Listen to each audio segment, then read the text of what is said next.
Material selection is a part of every building project. Whether you're planning a home renovation or a corporate campus, your design team will ask for your input on facade treatments, flooring, paint colors, and more. In this video, we will go over what you need to know for material selection. I'm Jillian Riggin, an interior designer here at Newman Munson Architects. In our experience, there are many factors to consider when selecting building materials, including aesthetics, durability, and cleanability. Considering these factors and setting performance goals leads to the best end result. In this video, we will discuss some of the do's and don'ts of material selection so you are prepared for your next project. In design development, you're deep into material selection. You'll choose equipment, systems, and both interior and exterior materials. But don't wait until then to think about materials. Early on, set goals for maintenance, sustainability, and cleanliness. This guides your team in researching and testing options.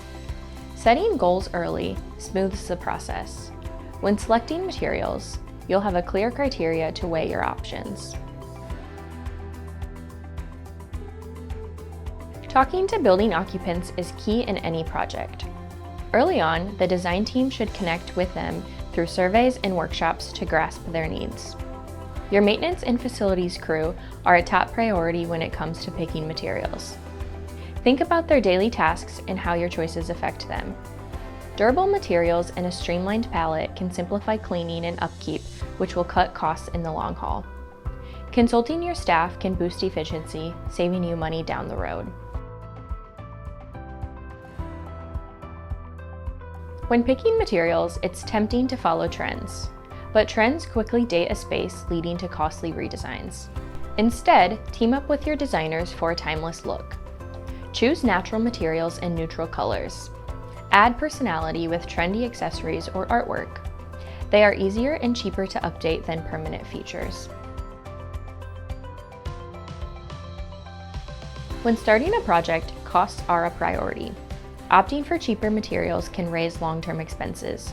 For example, vinyl composite tile is inexpensive initially, but requires frequent maintenance and replacement every 10 years. On the other hand, polished concrete costs more upfront, but has lower maintenance and lasts up to 40 years. Your design team can help with a life cycle cost analysis to guide your decisions. Though it might seem minor, the bathroom matters. The bathroom is a heavily used space and is often overlooked. This can greatly affect your occupants' experience. You don't have to break the bank to enhance your bathroom. Investing in quality tile and lighting can transform it. So, while you focus on the lobby floor, don't forget to give the bathroom some attention. Selecting building materials is a key component of any construction project. Materials can greatly impact your long-term building expenses, especially when it comes to maintenance, cleaning, and replacement. To learn more about building materials, click the link below and read about sustainable interior design.